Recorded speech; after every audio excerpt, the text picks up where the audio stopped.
Let us start with a simple question. What is death?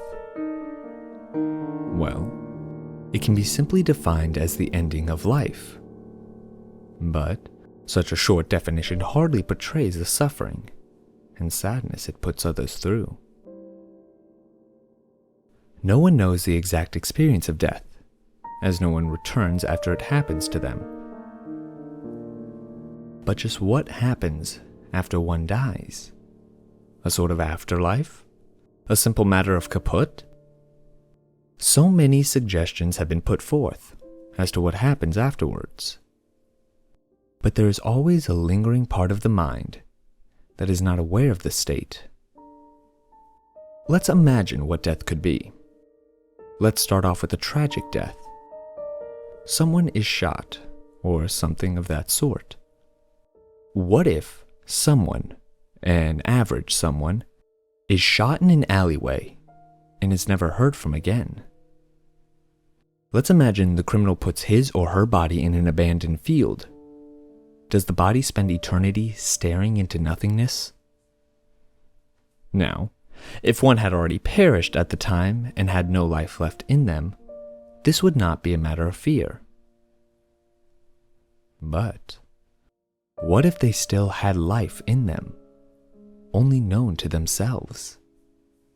He or she would be trapped in a body that couldn't move, a spine that couldn't rise, bones, muscles, and joints that couldn't stretch, a desperate cry for help, which is heard by no one. The body decomposes and the pain is felt.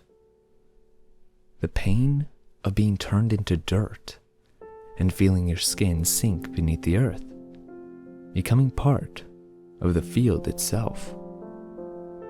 Only, this would happen over years. Imagine feeling your presence wash away.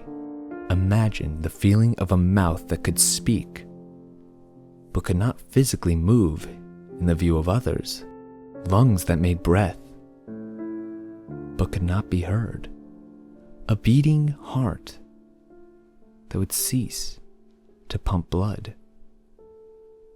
But this is just one example. Death is most commonly peaceful and does not usually occur in this manner.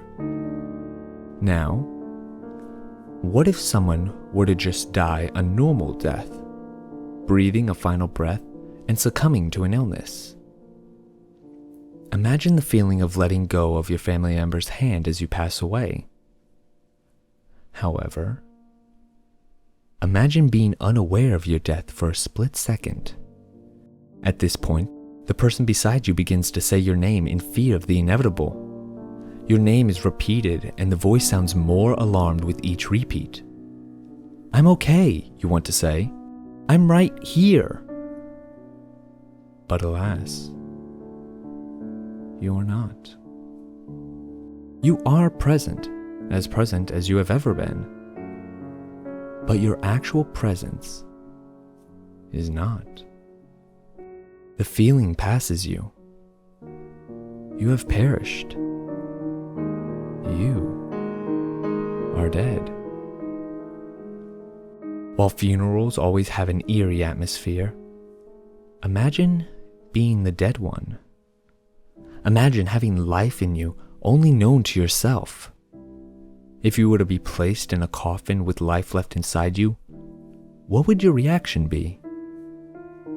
If someone who had a controlling personality were to be placed in a coffin, imagine his or her reaction. He or she would be placed inside and would obviously have a desire to fight against it. But the attempt would be in vain.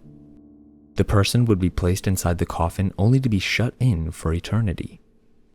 He or she would be placed in a rectangular-shaped hole, never to see the light of day again. They would only see the lid of their coffin, their eternal captor.